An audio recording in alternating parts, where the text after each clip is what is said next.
So sorry for the delay of 5 minutes. I'll start.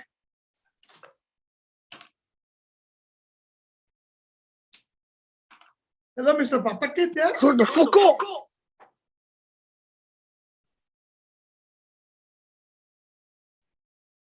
So he may be joining.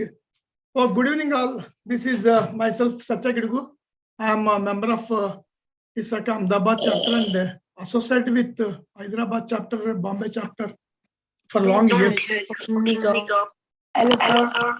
Я не видела, ну-ка покажи, с каким ты там попугаем трахал мою дочь. Ну-ка, выродок, давай, скажи, пидорас ебливый.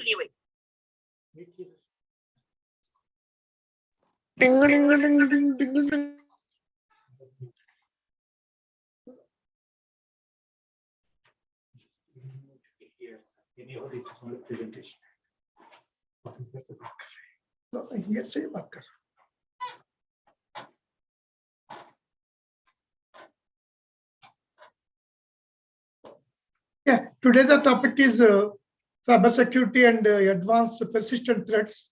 It's I'll be explaining you very basics of advanced persistent threats. It will not be too technical, and a detailed technical session I'll venture at a later date. In the next session, I will venture. So myself, I am Sachinada Gidugu. I am a CISA, C-Risk, CFE, and CIA. I am with the IT audit function of Bank of Baroda for several years. I headed it, and then I headed the internal audit function of Bank of Baroda also, and operational experience also. And I am now again I am dealing with a part of the Security Operations Center of the bank. So, and I am associating with the ISACA Ahmedabad chapter for the past 2.5 years. And thank you all for joining this evening session. And thanks to Dr. Kushru, the president of ISACA Ahmedabad, Mr. Nayak, and my old friend, senior Mr. Nitin Patak, who is passionately trying and striving to continuous learning through this ISACA chapter. And today, I think he's not there. He has been to Bombay to attend some of the things there. So this is on cybersecurity, advanced persistent threats. So I'll be covering the importance of cybersecurity. We are all aware still a basic view on cybersecurity importance. Then information recording in progress. And then information security versus cybersecurity. And then cybersecurity Nsd Framework, globally most elaborately. The framework will be used, is being used globally. And mostly the Reserve Bank of India security framework, the regulator, Indian regulator security framework, also to some extent adapted from the Nsd Framework. Then I'll be discussing on Indian regulatory landscape, more specifically into the BFSI sector, means the Reserve Bank of India regulations. And then I'll be speaking on what is the advanced persistent threat and some of the significant incidents. I'll be covering only one incident, and then the preparedness for the advanced persistent threat. So, am I audible?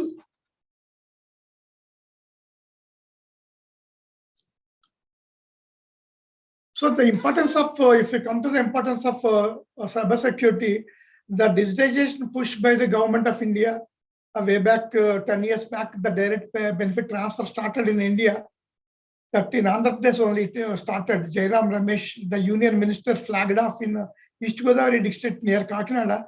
That is the dream of the government to the Nariga workers, the money to reach their accounts directly from the bank accounts, the government to direct the workers under the employment created under National Rural Employment Program, Mahatma Gandhi National Rural Employment Program. So the initiative digitization push by government of India is a decade-old push. Then a great revolution happened. The real-time gross settlement, it is there. In 2013, real-time gross settlement, RTGS.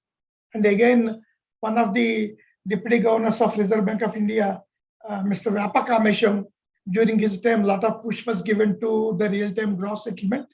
Before that, payment systems in the Indian industry, the money you to transfer through demand draft, banker checks, those means, and it to take 2 or 3 days, and the banks used to earn a huge commission for be giving those, rendering those services. So the real-time gross settlement, RTGS and NEFT started in 2013. They made a huge transformation in the money transfer space in the country.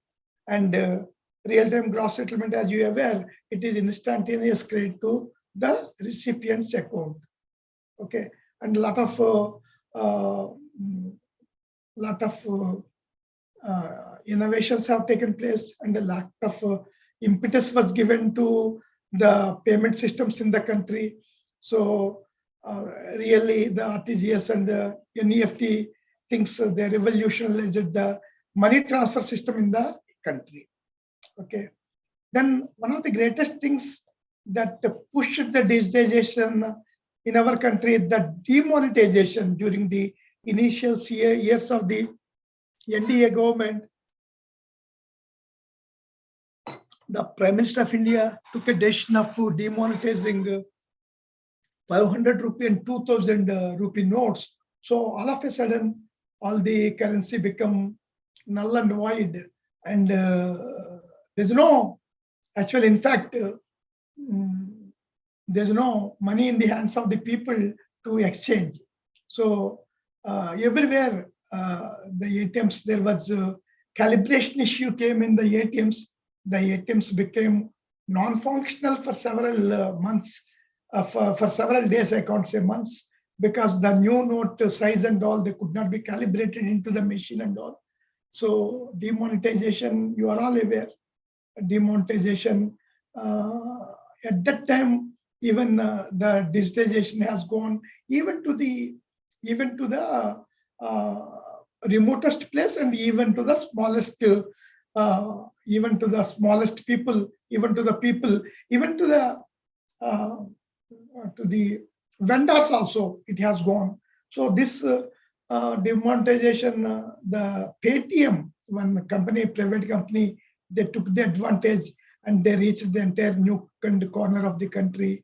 The Paytm has taken the advantage of demonetization, and the wallet's importance was really came into picture. Though public sector banks like State Bank of India, Bank of Baroda, they created wallets much before the Paytm, but they were not reached the public. The demonetization pushed the usage of wallets, and after that, a lot of wallet companies and all payments, making payments online become a mode in our country. And the aggregators like Uber, Ola, and all big basket, these aggregators, the change in the business environment also pushed the digitization, because all the payments by the commuters are done through the digital channel seamlessly. And demonetization happened in 2016, and demonetization made for certain days digital only the means for transfer of monies. Then Digital India Mission is there, aspirational districts by Niti Aayog. Long back, maybe 2, 3 years, 4 years back, the Niti Aayog selected certain districts in India, where the districts will be fully computerized or something. The public sector banks were also requested by the government to make more digital transactions in these aspirational districts. So there were Bank of Baroda also made some villages fully digital or something, bank kiosks and other channels, like you are having the business correspondent mode, through which he will use his laptop to to take the receipts and payments, endpoint connectivity to reach the micro customers in tier 4, tier 5 towns and villages through the digital means, has given a lot of importance to the digitization process. And the payment and settlement systems vision document also aims India to be a cash light economy. And growth in digital transactions are phenomenal, though I am giving you a statistics of 2018-19, 59% over the previous year. And UPI is growing, transactions in UPI growing on an annual growth rate of 100%. NEFT at an annual growth rate of 40 to 50%. So these are all indicators of how much big digital we became during the last 10 years. And Reserve Bank of India Financial Stability Report in 2020, first time they classified in their systemic risk survey, cyber risks. The upper portion I told digitization, a huge impact of digitization and digital only channel. So 75% of the things, 80% of the transactions in the country are happening through digital means. So the digital means brought its own challenges, and the Reserve Bank of India, the regulator, understood the challenges, and in their systemic risk survey, they made cyber risk as the high risk category for the first time. Before that, it's not in high risk category. July 2020 report of RBI says cyber risk is high risk. And the National Crime Records Bureau data bank also previous year's data says it's a 64% increase in the cyber crimes over the previous years. CrowdStrike is a great body of knowledge. CrowdStrike is a global company.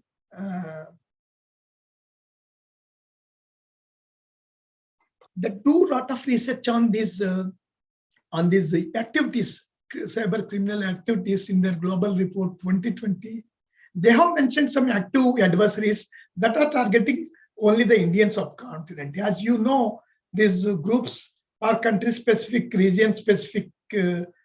So the Indian continent specific in the CrowdStrike report, they have mentioned some of them are Qualified Tiger, Viceroy Tiger, that Mythic Leopard. These are all agencies that are working only against India.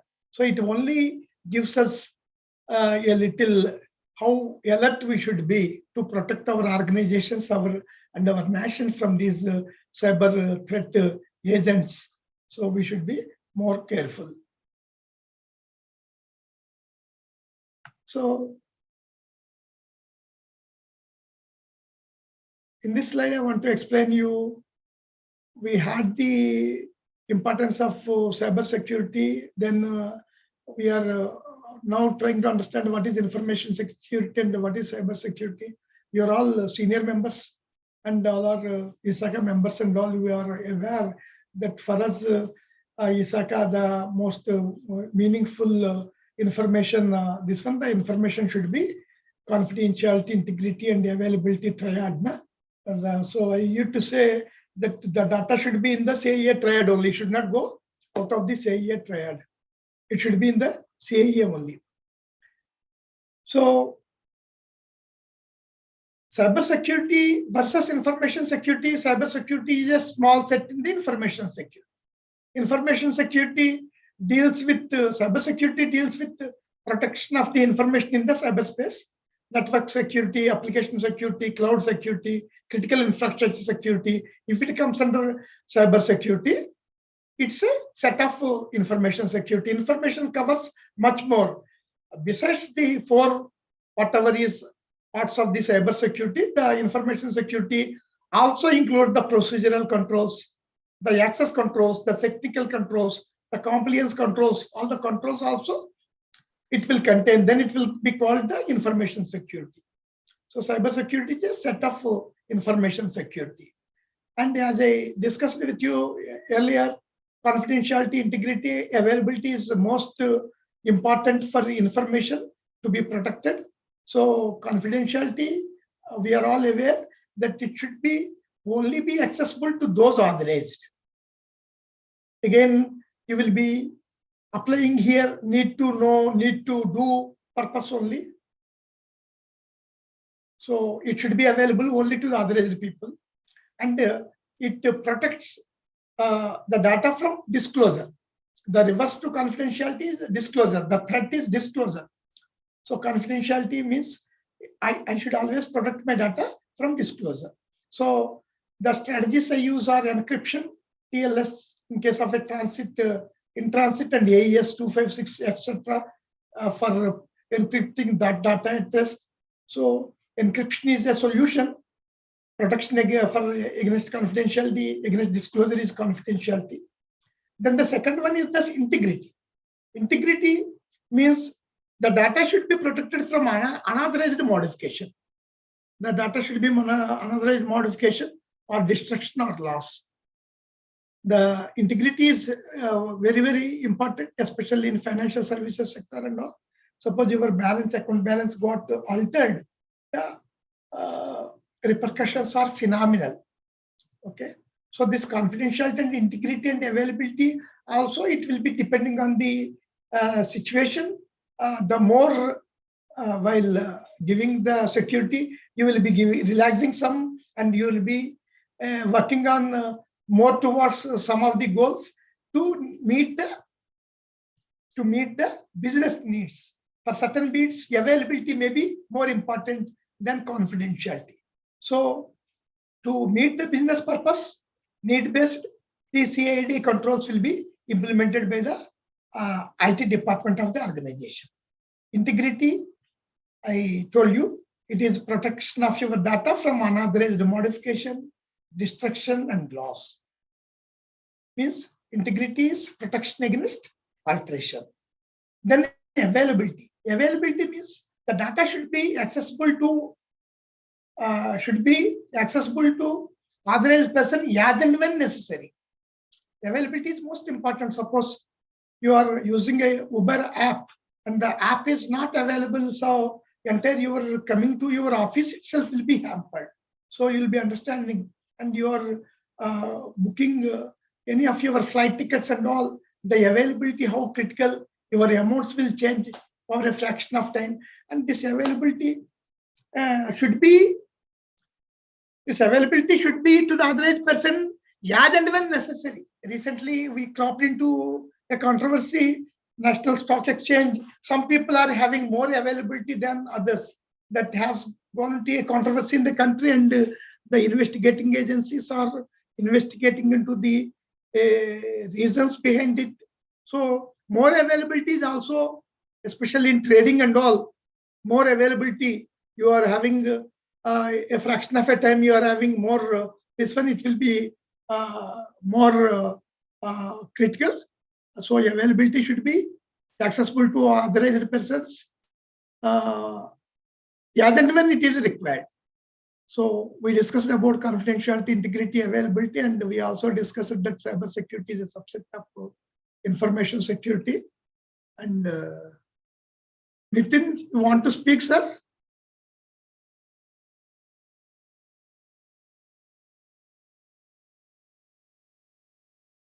Then cybersecurity, a brief on the Nsd framework. In earlier one of the classes of ISACA, we discussed about Nsd framework.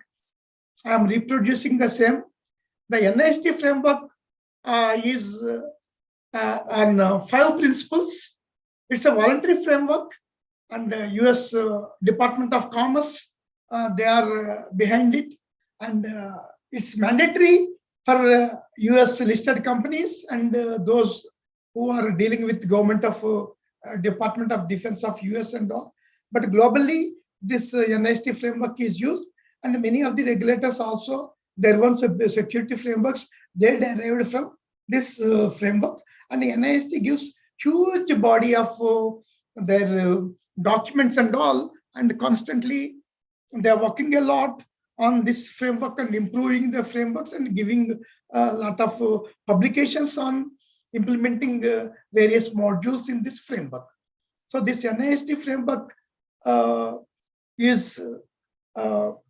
it is identifying potential cybersecurity risks to your information assets.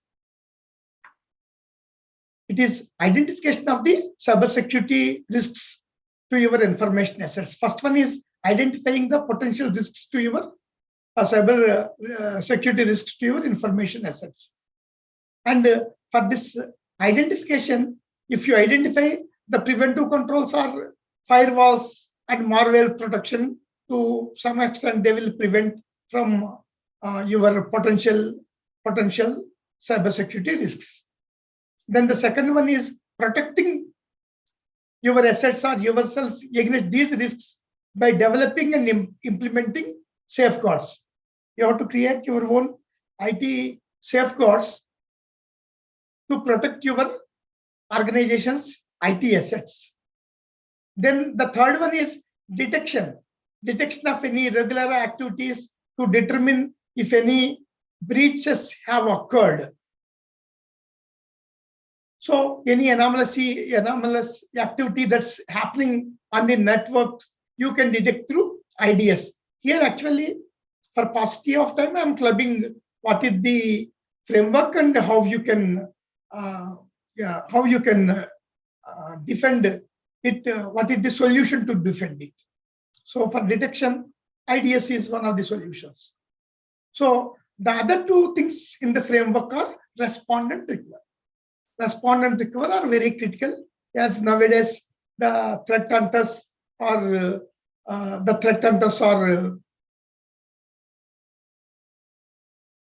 everywhere, and they are continuously working on a 25/7. And in the earlier slide, we discussed about threat agents working only on a specific region and all. And these kind of reports are coming from global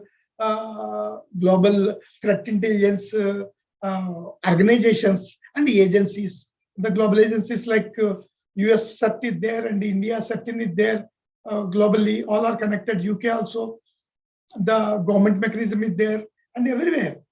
Global CERT is there and the national CERTs were there. All they are working in tandem against these cyber attackers.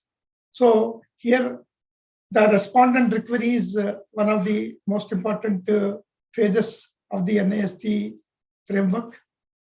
Respond is to any detected breach to contain their impact.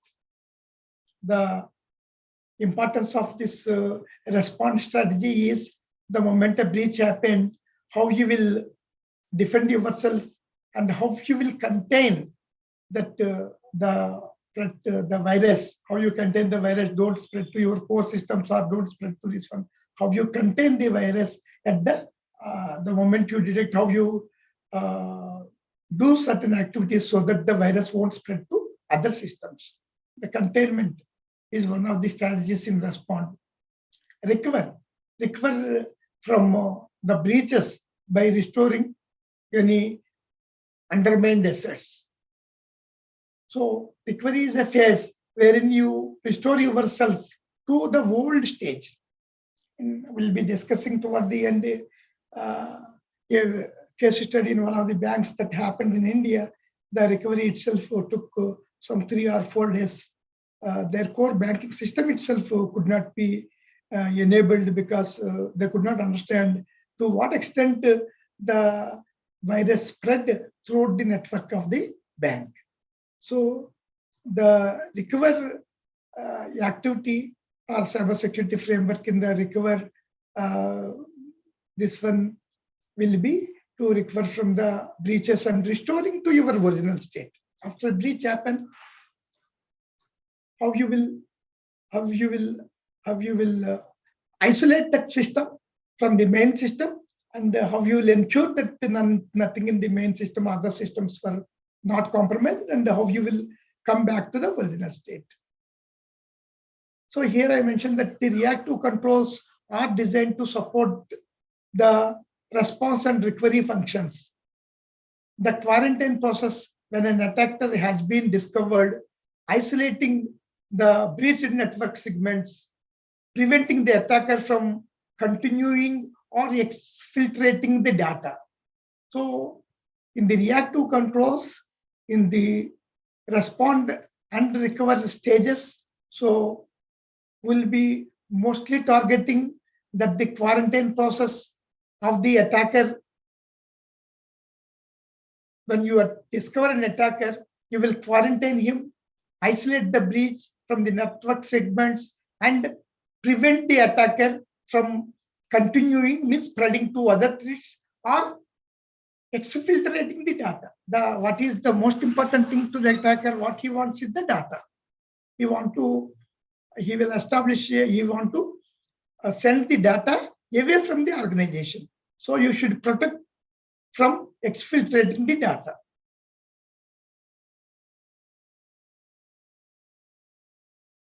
We discussed briefly on the cyber Nasd framework. Here, I would like to give it's more pertinent to the BFSI sector and the chartered accountants. We are auditing the banks and all, central statutory ITR like, and the BFSI sector. And for the manufacturing sector also, they can understand from it, there is no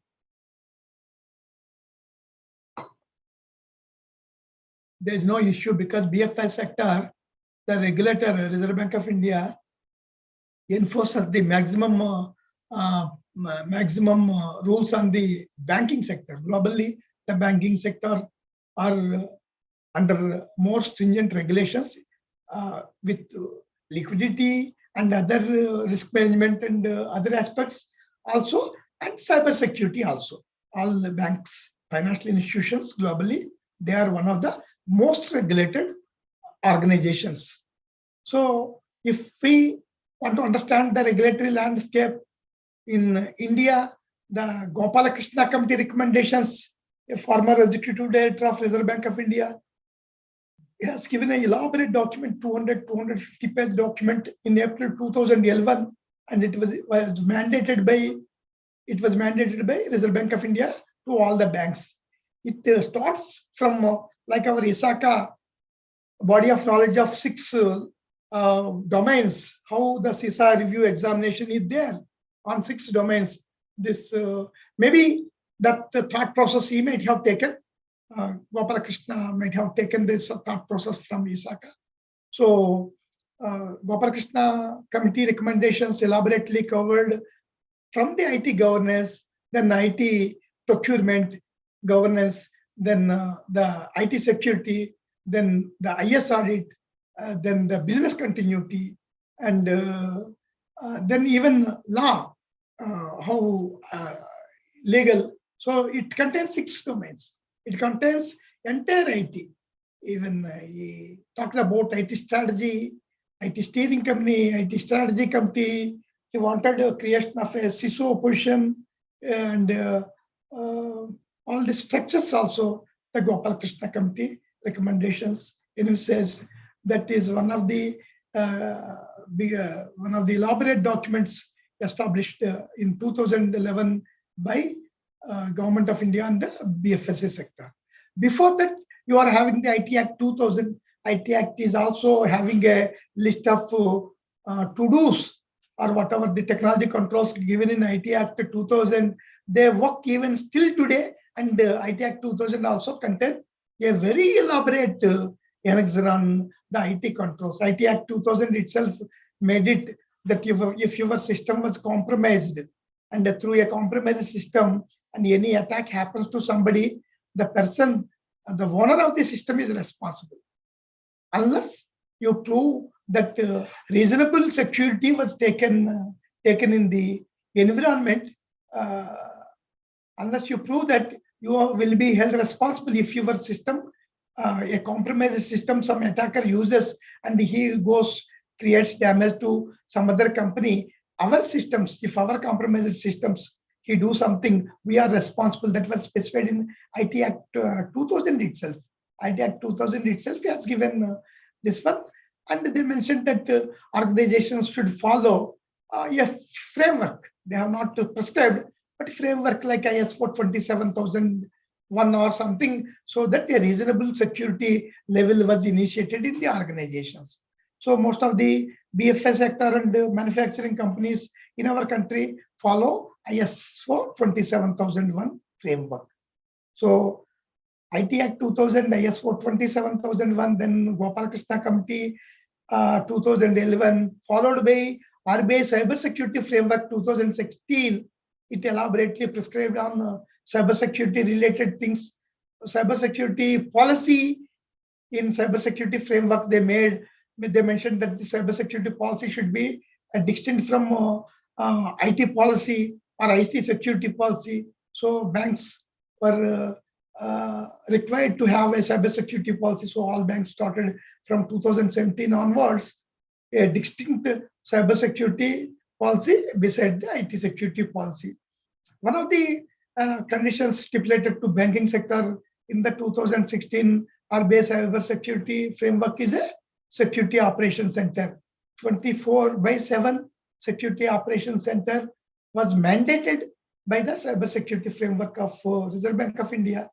Small banks like cooperative banks and all, those who can't have this, they will get it through managed services like HCL, E2, and PwC. They're having their own sites and they are managed services. SOC operations will be carried out on behalf of the small cooperative banks and private sector banks.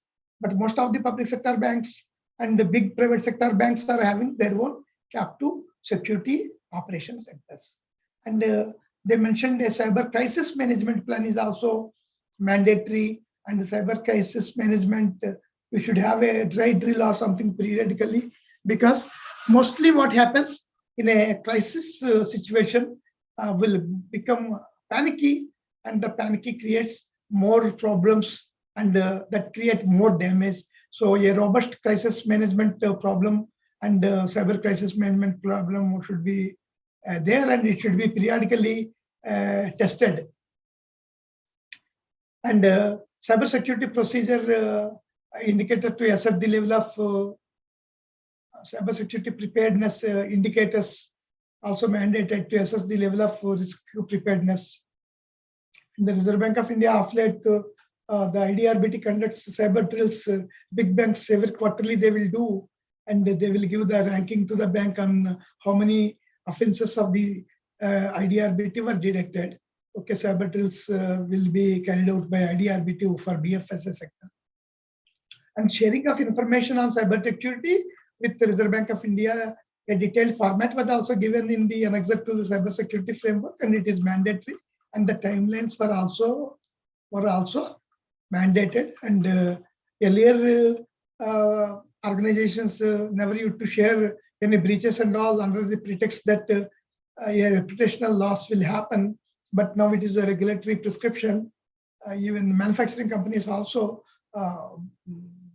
announcing Western countries it is there since long.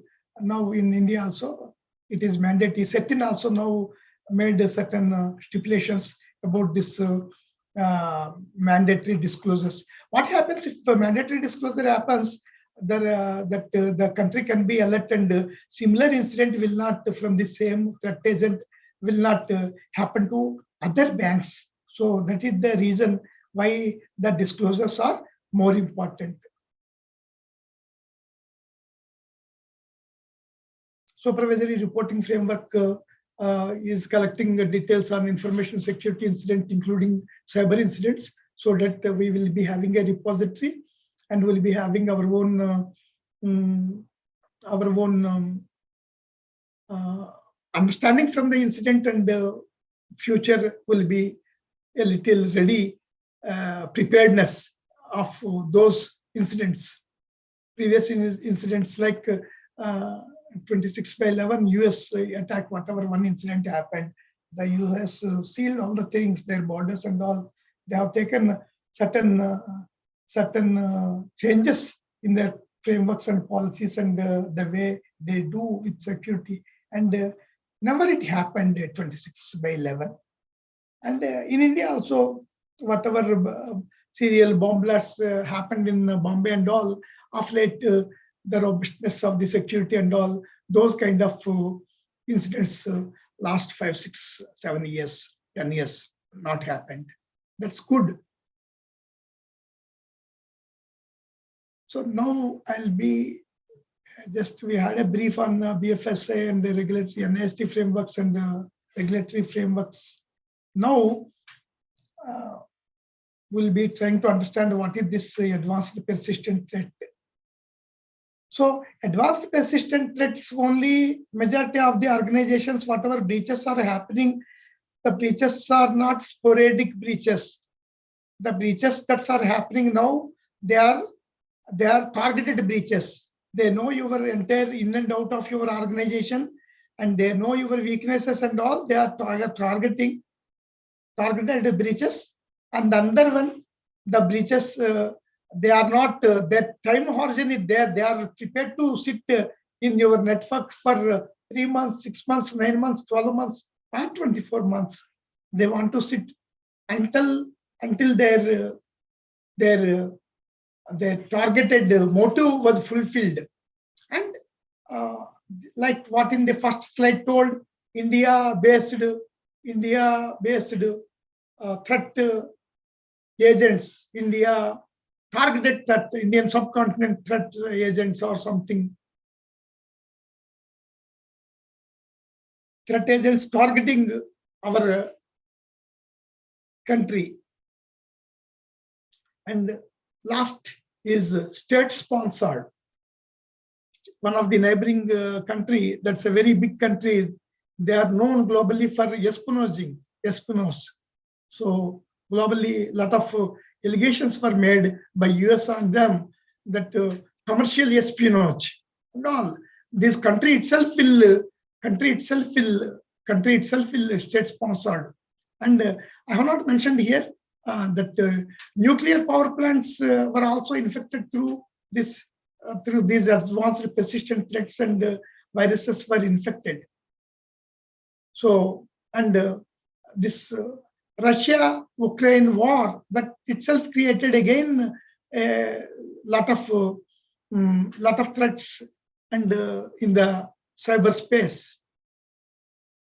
So now that we'll be understanding advanced persistent threat means the targeted threats, and the threats for long duration, it is specific objective, and with a lot of money and a lot of technology, they are agile, adaptive and all. So these are all very serious threats that were targeted by the threat agent on an organization or even on a nation. Even what about organizations? Ministries were targeted by them. Your commercial organizations like DGFT or even export promotion councils, what not? They're targeting everything. Fortunately, no major NIC is a body that protects the government of India.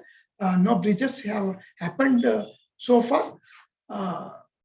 But the threat agents are increasing in number, their resources are increasing. So we'll be discussing on the advanced persistent threat, what kind of phases will be there in a APT, advanced persistent threat. The first one is reconnaissance. If I spell wrongly, please excuse me. Reconnaissance means in the army and all they will do, gather information about the target. So no entire details about the target, and looking for and there'll be your network history, your softwares what you use, even your security tools what you are having, or entire this one they will collect the entire information, and looking for a specific area that can be focused on to achieve the long-term compromise with minimal amount of energy or effort.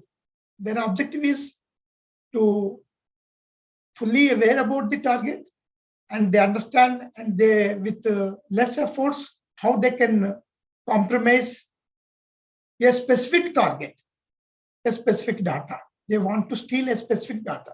Like you'll be seeing movies, the hero targets. Usually heroes won't target, they won't be robbers. They will target to the jewel only, the jewel in the Sardar, the museum, the National Museum. We are having this one, Kohinoor, the Nizam of Hyderabad, Kohinoor diamond is there. The thief's target is the Kohinoor diamond only. He will target that one only. So precisely he will target that target only. For that, he is prepared to stay there for 6 to 9 months or 12 months. So gathering information about the target and looking for a specific target, and with ease of implementation of his achieving the target, and finding an individual that can be targeted. You are all aware, you could be understanding, and earlier also we discussed in several forums that the human is the weakest link. Human is the weakest link. Human is the weakest link. Many times the human only was compromised. So social engineering is one of the greatest threats. So finding an individual means an email. Your email access is also individual. Individual means may not be a human controlled one. Your email access, finding an individual that can be targeted. So in the reconnaissance, the threat agent, he will gather information about us, and he will look for specific target, and he will find an individual, means a PC or an email or a person, how to compromise that one. That can be targeted. That is the first reconnaissance. Then the second phase is the initial intrusion. The initial intrusion phase, they will find some way into the organization to establish a foothold. We'll be coming to a case study. In the case study, we'll be understanding how they will intrude into a bank in our country. So in the initial intrusion phase, the threat agent will try to find a way to enter into your organization to establish his foothold. Then it will be, they mentioned that commonly by convincing a user to open attachment or a click or a link. Mostly whatever majority of the things were happened by clicking or by through an attachment, wrong, that is a bad attachment that you opened, or a link, bad link that you clicked. Okay, majority of the intrusions, initial intrusions happen. Okay, it is so agile and changing and all, ever changing, what we can say, but majority were finding some weak point in your network, one system, compromising that system and intruding it to have this one by making some individual a click or a link. Then the third phase is establish a backdoor, because he wants continuous discussion with his command and control unit. So they want to continuously target, okay, with their bosses also, and also with our systems also. So they'll be, this APT wants to be able to communicate with the network they are targeted. Whatever the network within our network or outside, whatever they want to establish a backdoor entry for free flow of communication. Remote way to establish, to continue to move around the compromised network. So once they came to your system, they wanted to, whatever the nearby networks enter, move around, and they wanted to move around. Then the fourth phase is obtain credentials. Credentials are most important. Attackers wants to own the entire network and maintain long-term access to both current and future use. They want to own the entire network and maintain long-term access. Long-term access to both current and future use. And this they will achieve by cracking or hijacking admin and privileged credentials. So the attackers will obtain privileged credentials through hijacking the admin or cracking. Then the fifth stage is install utilities. So they will came to your system with their own weaponaries. They will have their own algorithms. They will have their own encryption, decryption, and all. They will exfiltrate. They will keep the data. They will save the data in a hidden folder with their own encryption, not seen to you like this. So they will install utilities in the fifth phase. Wants to establish persistence and total control of the network. Uses customized tools to create command and control communication with compromised network. Command and control continuously with compromised network they want. They will install utilities, and I told you they will install their own hash values, their own algorithms, or their own encryption, decryption, or something. You can't read it. It will be hidden. They will be encrypting the data and they will be sending or something. So the fifth phase is they will be installing utilities in your system or your compromised network. Then the sixth one and last one is the data exfiltration. Steal and extract whatever data, over 6 months they created everything.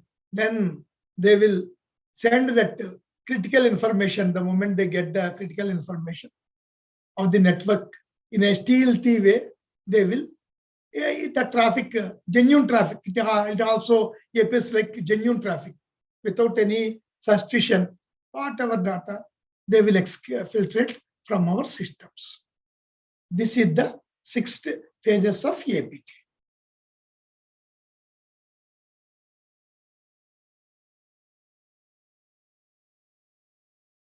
So understanding us, reconnaissance, and initial intrusion, and establishing a backdoor, and then obtain credentials, then installing utilities, then data exfiltration.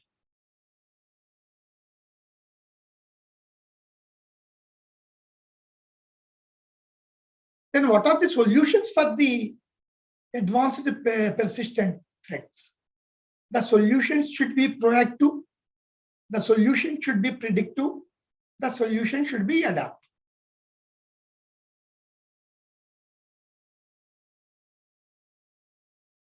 Automated. Automation is most important. Yeah, threat is persistent and non-stoppable. They are working 24/7, the threat agent. So my responses and my solutions and my security need to be automated. Again, there is a question of what to automate. The manual method should be used for analysis. Even all your decisions also should be automated.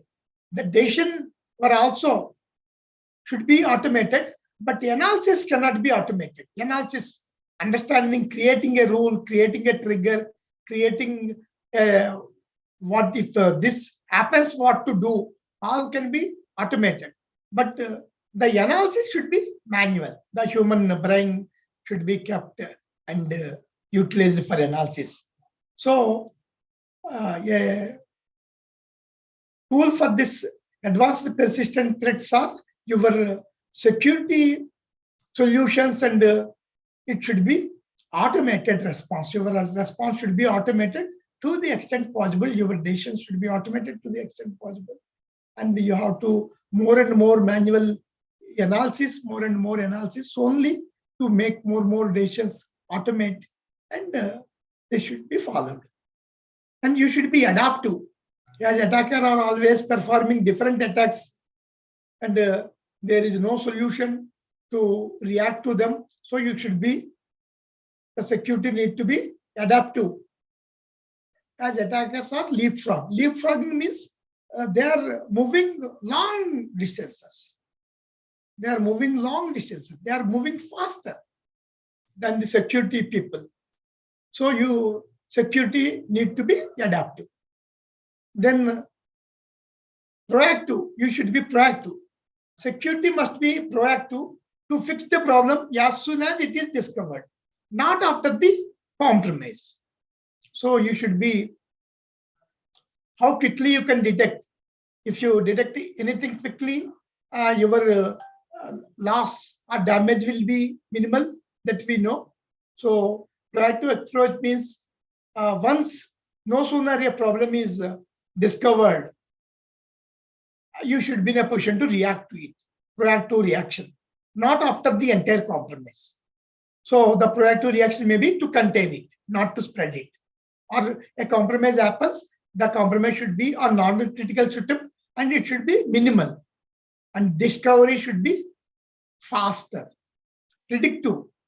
Predictive means you anticipate what the attacker is going to do. As most of the people attending are auditors, predictive intelligence is used in in audit also extensively, what can go wrong. So predictive intelligence is risk management. It is used predictive and fraud analysis, fraud risk predictive intelligence is used. So predictive intelligence should be extensively used in this cybersecurity arena to anticipate what the attacker is going to do.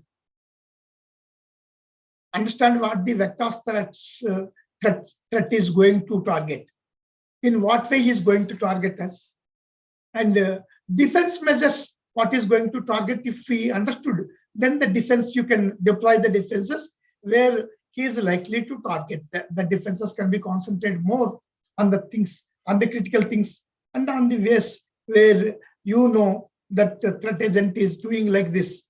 The behavior of the threat agent, if you understand, that defense strategy can be manipulated by you against the threat agent. And it should be data focused. New approaches to security to focus on the data and ways that it might be compromised. You always should be understanding how the data, the threat agent can compromise the data, and your analysis also should be data based. So that's why big data is of great, this one significant now. Machine learning is significant, AI is significant. So whatever machine learning, big data, something, whatever is there, big data in the analytics, you have to use in your security space to defend yourself.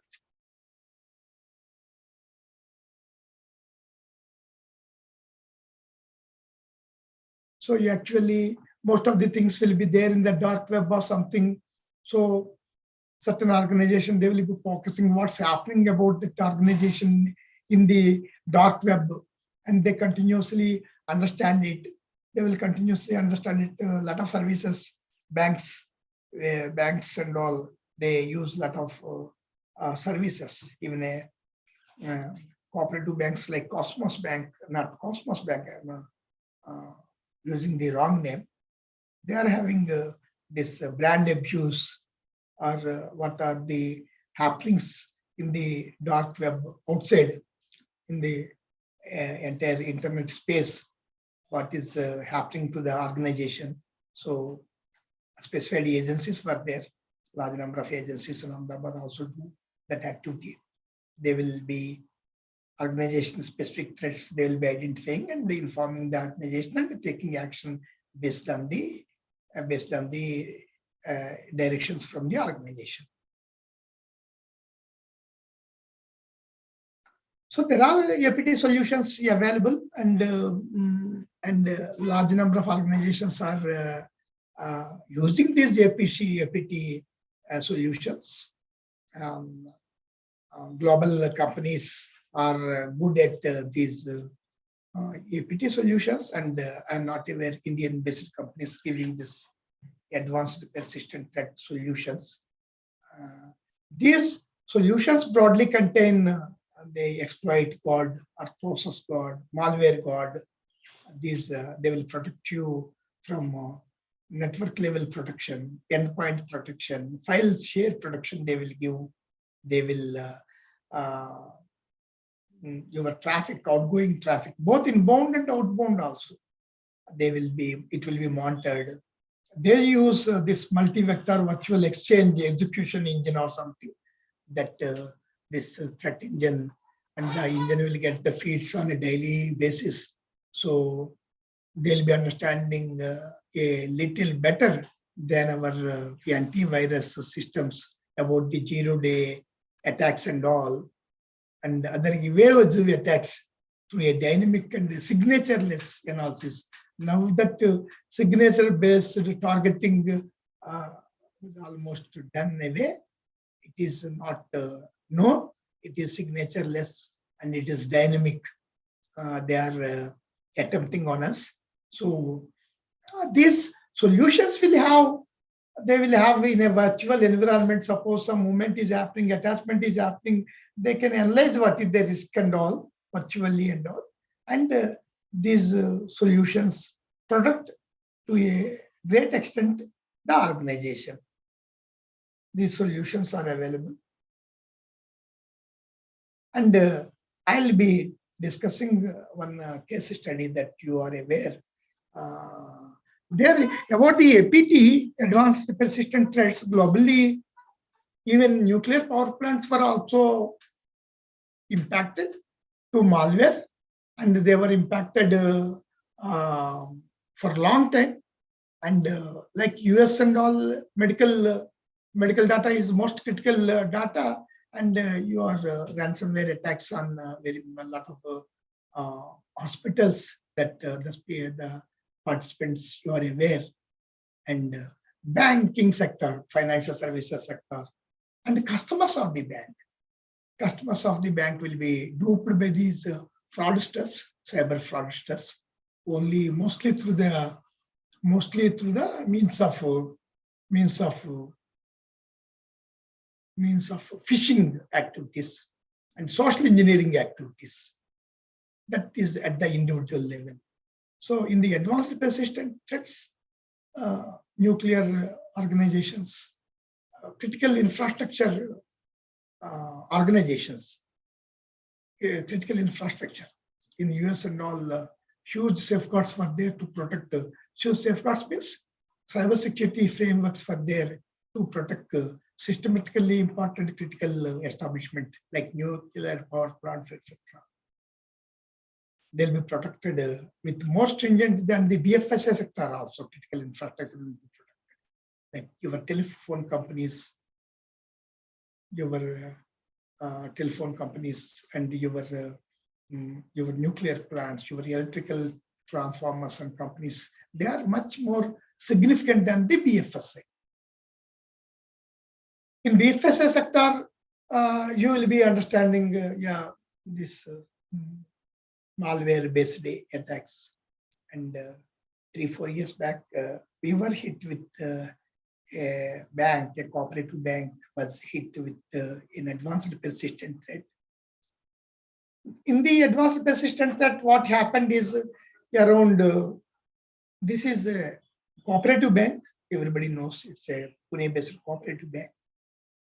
Around 15,000 fraudulent transactions involving 94 crores happened.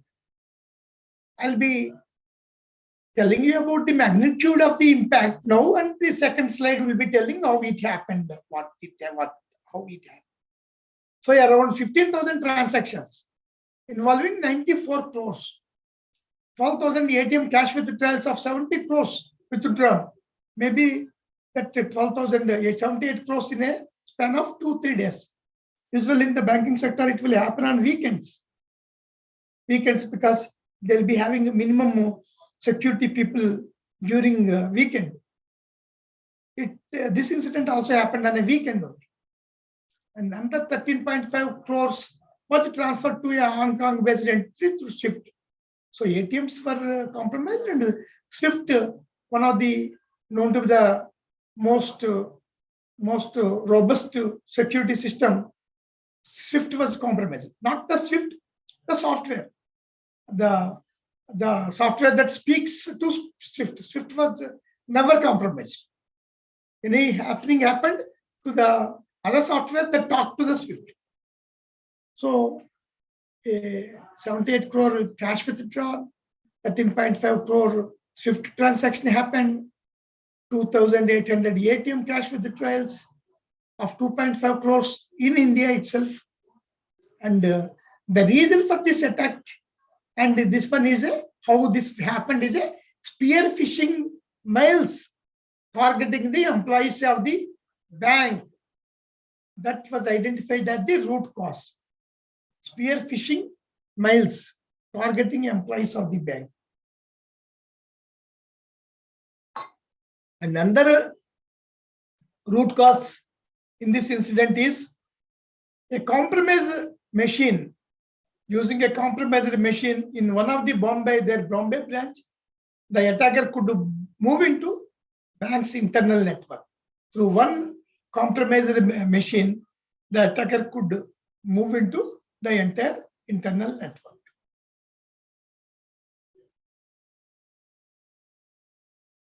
So how it happened? The malware created a proxy system in the server having ATM switch application. The malware created a proxy system in the server having ATM switch application. The proxy system bypassed the CBS and approved a series of fraudulent ATM transactions. 450 plus. How this happened? The 3 steps I'll be telling you.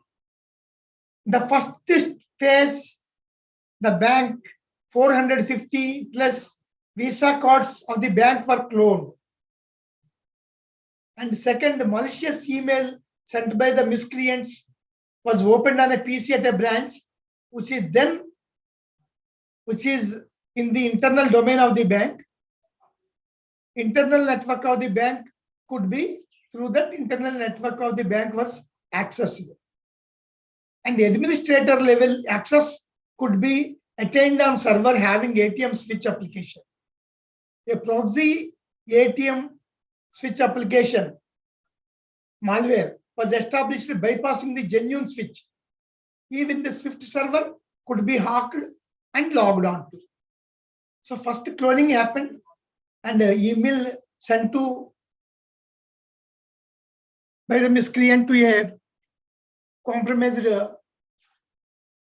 system. From there, he entered to the entire internal network of the bank. Then he got administrative level access and he created a proxy ATM switch application, a malware. Then he even compromised the Swift also. So all the 3 things they have done in a span of 9 months, not one go. It's all happened in 9 months, 9 to 12 months. The malware is there. One of the big 4 company investigated the company. And Maharashtra police taken the issue as a very serious issue and they did their level best. But they could not, even we could not understand which threat agent compromised the bank because they have not left any trace evidence. But only the police could get whatever India money, 2.5 crores that was there, that moves and all. Because what will happen in this ATM fraud, your account will be created. Then somebody will tell you something he created to your account, 10% to employment fraud again. This is another fraud, employment fraud. Large number of people they are telling I am employing you. But the thing is, you will get 10,000 into your account, 1,000 you tick, and ICICI Bank you remit 9,000, 10,000 you withdraw through ATM, and immediately you depart ICICI Bank. Evening and all happens even before the bank knows.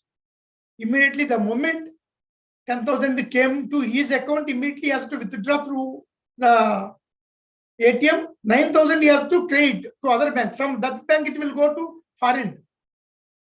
So actually the person whose account it was money came, he doesn't know anything. He's a fool. He was used by these miscreants. So here the Visa cloning happened, then email, spear phishing attack, whatever the second site, and the escalation, privilege escalation, administrative access, and no trace. And the incident came to light to us by an alert from Visa. Visa till 3 p.m. or 4 p.m. 3 p.m. they send one message that transactions are declining something. Then 4 p.m. Visa told large number of transactions. Visa USA, large number of transactions happening. Lucky that this bank had Visa cards. Large number of transactions are happening through your bank, small bank. These number of the thresholds were broken. N number of transactions. The threshold was breach in threshold has happened. What's happening in your bank? It is Visa. Like Madam Indira Gandhi's assassination, we were told that BBC announced first that the Indian Prime Minister was assassinated. Similar to that, Visa told something wrong is happening. Then the bank could understand it. No customer has complained because their accounts was not debited. The transaction has not gone to the CBS at all. And the bank could not understand what's happened and all. 2-3 days manual, 3-4 days, they have done manual transactions only, customer skeleton services. After that, after they understood that the entire malware was removed and all contained, then only the bank started operations, because the bank is strong bank and the risk is within the risk appetite of the bank. Share capital and net worth of the bank is more than 100 crores. The bank could absorb this, and the bank is thriving now and doing good. In fact, the bank is having a good IT system. Still, it was compromised. So it's an eye-opener to all of us how careful we have to be as dealing with APTs. We should be careful and we should be agile, and our security should be robust, and it should be adaptive, proactive, predictive about what can go wrong, and we should have that cyber crisis management also. In a crisis, what you will do? A crisis should not be panicky or something. All the things. This case is an eye-opener to know about the importance of the advanced persistent threats. And even it was mentioned, a small beginning can also, to some extent, can prevent it. They are reducing the surface space. One of the key areas of fixing the problem is reducing the attack surface, or removing extraneous components that are not being used. Whatever is that's we told, if you are having a good hardening process, it will reduce the loopholes or something, and unnecessary things are not exposed. If you reduce your attack surface, you can minimize the attacks. And the other one is HTML. I don't know now it is there or something. 2010 Gmail, Microsoft and all, they disabled it. But earlier versions it is there. The HTML embedded email is a common source of spear phishing. Attacks used by the APT, persistent attackers. Adversary will send a email with a link. Still it is happening. Most of the things in India are everywhere happening by opening, will be getting compromised by opening through the links, bad links. So HTML or something, whatever is not required, you disable them. Don't keep in your organization. And sandboxing and all, their email also, a lot of securities for the Reserve Bank of India itself has given their own guidelines. So identification and all, lot of email frauds are also happening. Customers are also compromised. So several guidelines for email safety were there by Reserve Bank of India. Those will protect the bank also and the customers also. And this data leakage prevention. Data leakage prevention is a great tool, and effectively using to some extent, you will have a better intelligence monitoring of outbound data. So data leakage prevention, DLP, data leakage solution effectiveness, it will, but periodically, weekly once you have to analyze them, and you have to improve your rules, and you have to, what are user cases and all, what is the knowledge, your knowledge that you acquire continuously, and the knowledge should be used, and continuously improvement should happen. So data leakage prevention is a solution. As regards to outbound exfiltration, they may not prevent, but you may be in a position to give you indication of exfiltrations, and a little meaningful examination of the outbound data. And butter workflows that is there, SANS 20 risks or something, or WASP 20 or something workflow is one of the risks that will give the threat enter to malicious code execution, it will happen to malicious code execution. So please eliminate the butterfly overflows. And the coding and all has to be reviewed. Reserve Bank of India, to BFS at a secured code review, made it a mandatory, and big banks are having their own softwares to review, and any bugs are there, backdoors are there, something. There are some tools for there for code review and all. So the coding should be secure, and better of our flows should not be there. You should not give any potential chance to an attacker to access your system. And across office documents, one of the common methods is spear phishing. Macros. One of the way of spear phishing is through embedded macros, running malicious code in that. So remove any embedded macros. Or these things are small things that they can do. Elaborate technical details on the APT and all was not discussed. It's my humble submission before you about the importance of advanced persistent threat, and how we can be more adaptive, agile, and more predictive in our understanding of the threat, and how we will protect our infrastructures.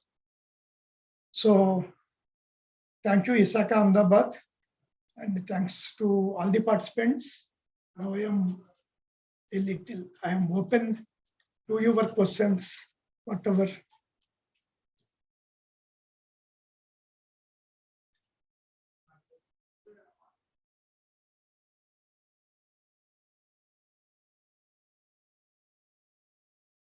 Recording stopped. So thank you so much.